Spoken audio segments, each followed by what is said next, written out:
Okay, I'm going to get started. See, we have a couple people on. I'm Dr. Aria Fallah. I'm a pediatric neurosurgeon specializing in epilepsy at UCLA Mattel Children's Hospital, where I've been working for the past 5 or 6 years. And the topic that I'll be discussing today is about epilepsy surgery. So it's a pretty broad topic, and for the couple folks that are here, please feel free to interrupt me, ask questions as we go along. But so I wanted to talk to everyone about epilepsy surgery. So this is situations where epilepsy cannot be effectively treated with medication. Usually it's after the failure of 2 medications. We know that further medication trials are not going to be particularly effective. And in those situations, sometimes surgical options can result in much more favorable seizure outcomes. So epilepsy surgery has actually been around for a very long time, primarily in adults and also for the last several decades in children. And there are multiple options depending on our ability to figure out where exactly in the brain the seizures are coming from. So in situations where there is particularly just one area where the seizures are coming from, usually we can target that in multiple ways, traditionally with open surgery, where we remove the area causing the seizures. This can be as small as, an inch, and as large as an entire hemisphere of the brain. And usually we have really good probability of achieving seizure freedom. And when we achieve seizure freedom, about half the patients can also come off medications in the long term. In other situations where we cannot figure out exactly where the seizure is coming from, we may need to do a study involving placing electrodes either on the surface or inside the brain, or a combination, to try to pinpoint again with greater accuracy whether the seizures are coming from one spot in the brain or multiple areas in the brain. And usually that can help determine the next step. In situations where we have determined that it's not possible to cure seizures with just removing a certain part of the brain, we have palliative surgical options. So these are treatments designed to lower the seizure burden. And we have several devices and one surgery.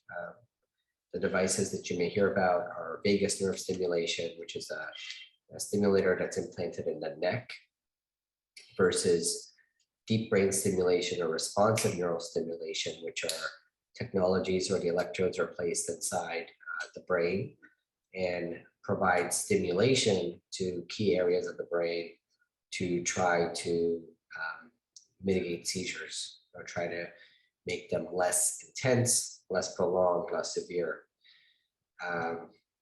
In other situations where we don't want to place an implant, we could do a surgery called a corpus callosotomy, which involves disconnecting the main connection between the left and the right side of the brain. And this can also help with certain seizure types. And also, it's another palliative option to reduce the overall burden of seizures. The latest technologies that are available have to do with laser ablation. So this is a device that can be used where a fiber is placed strategically into a certain area of the brain, presumed to be the cause of the seizures, and then heat energy is used under MRI guidance to ablate or destroy the focus of seizures in the brain. And this can be a very effective, minimally invasive tool, especially when we're dealing with a small area that's deep in the brain that's causing seizures.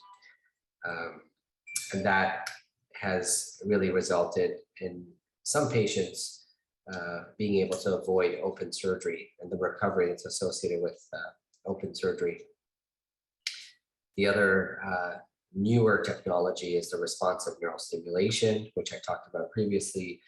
This is a smart device that's implanted inside the skull and connected to electrodes that we can place anywhere in the brain that can monitor brain function 24/7, constantly recording seizures, doing an EEG, and over time, we can program a device to detect an individual's specific seizure pattern. The neurologist can review this data and program the device to send the stimulation when it sees the onset or the beginning stages of a seizure.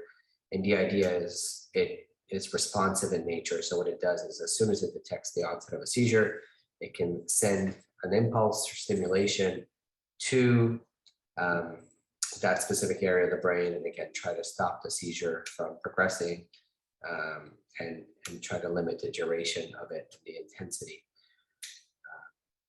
So those are roughly the types of epilepsy surgeries that we have.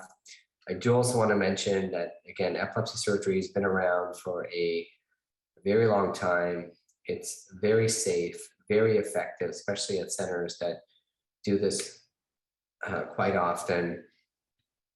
Mortality or dying from epilepsy surgery is extremely rare.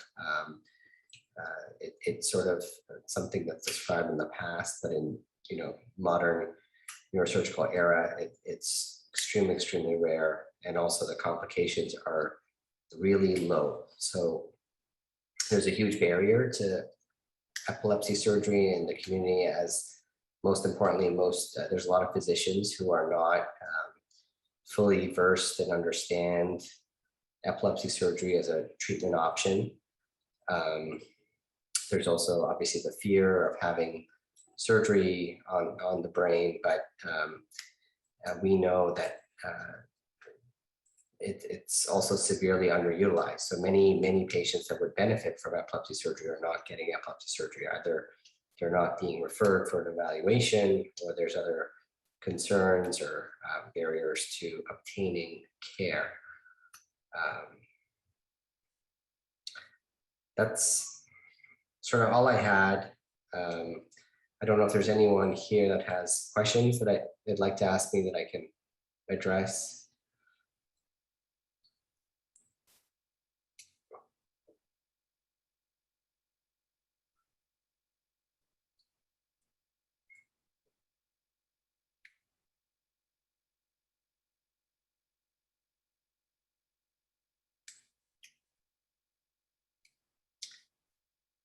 Okay, no questions. I'm just gonna stay on just in case.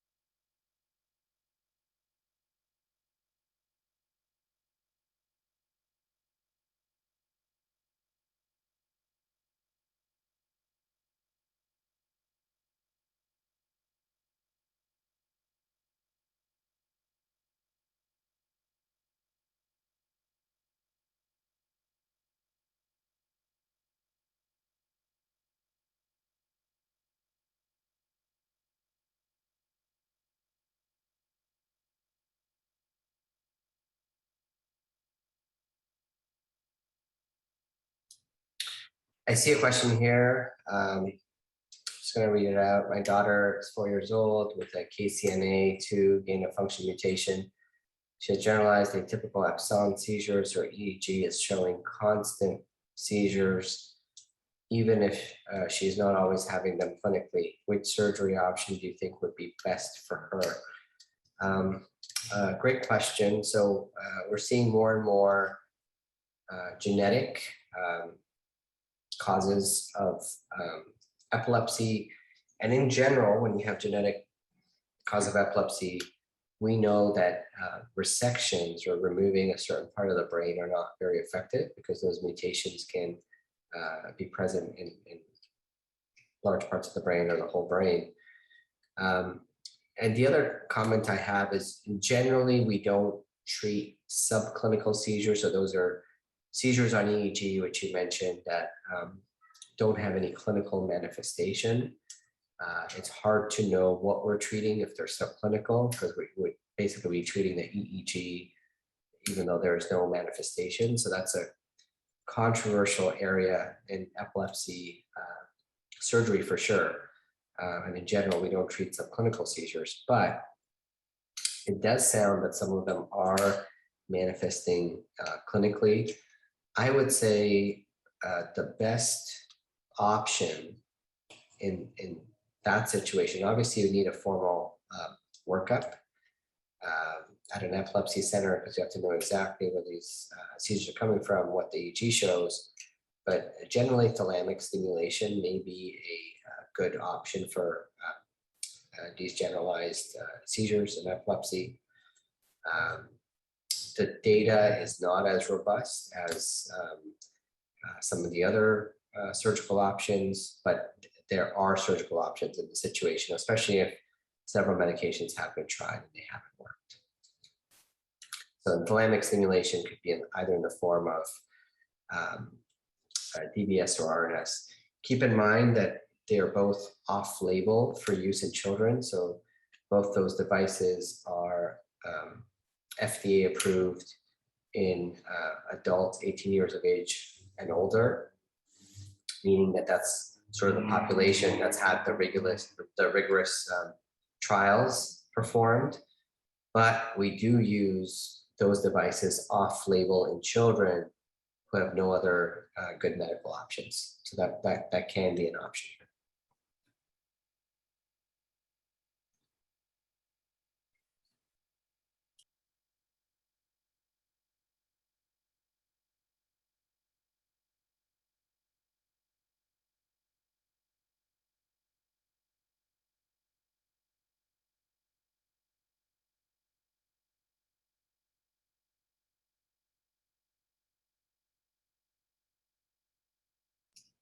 Does that answer your question? Yeah.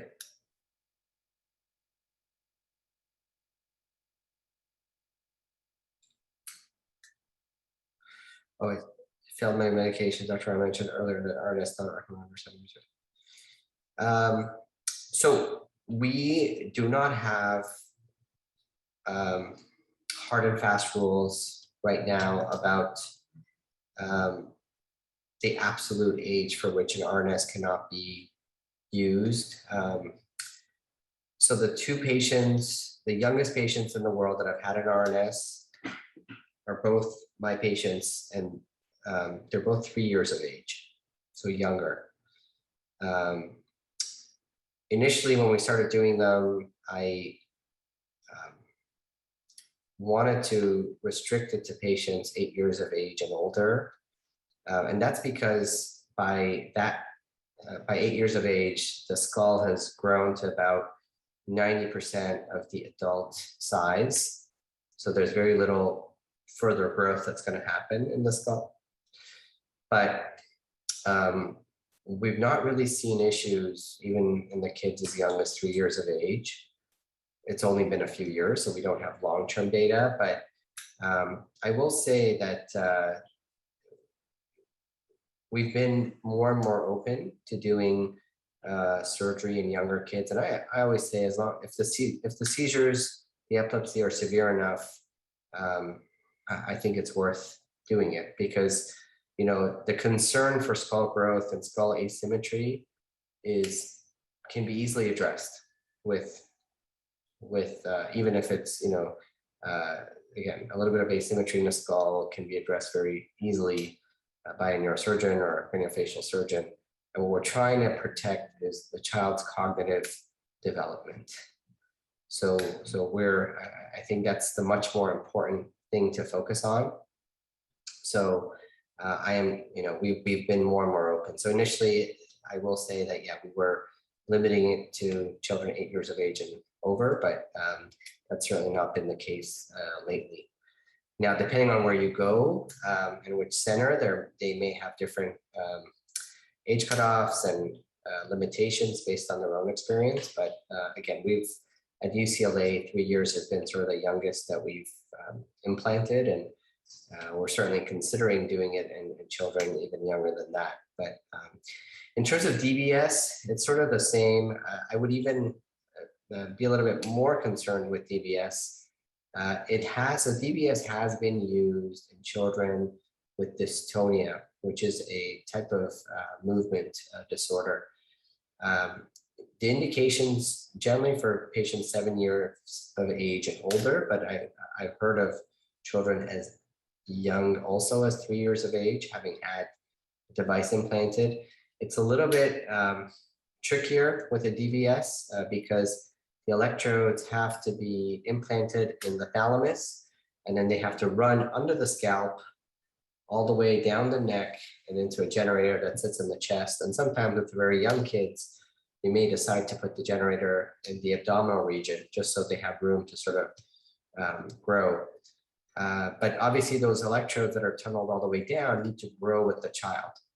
So, which is a little bit less of a concern with an RNS because all the electrodes and devices just right up here, they don't have to be tunneled or travel anywhere. So,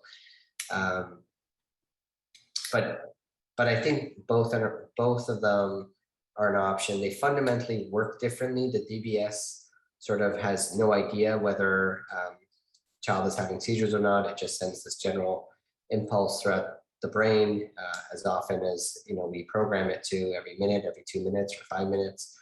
But the RNS is sending a stimulation in response to specific seizure episodes.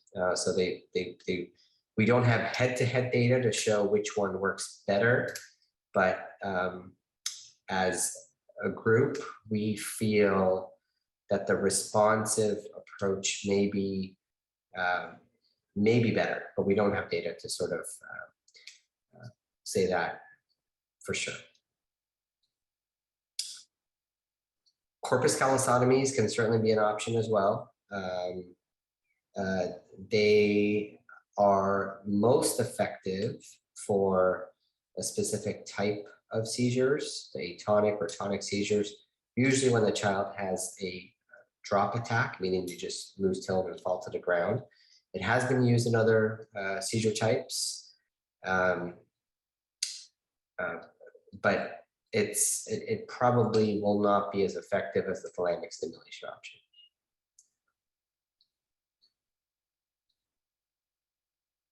And then the corpus callosotomies, nowadays, depending on what the anatomy looks like, can be either done through an open surgery or through a minimally invasive laser ablation, where we just make tiny incisions in the head, place laser fibers into the corpus callosum, and use heat energy to disconnect the two halves of the brain.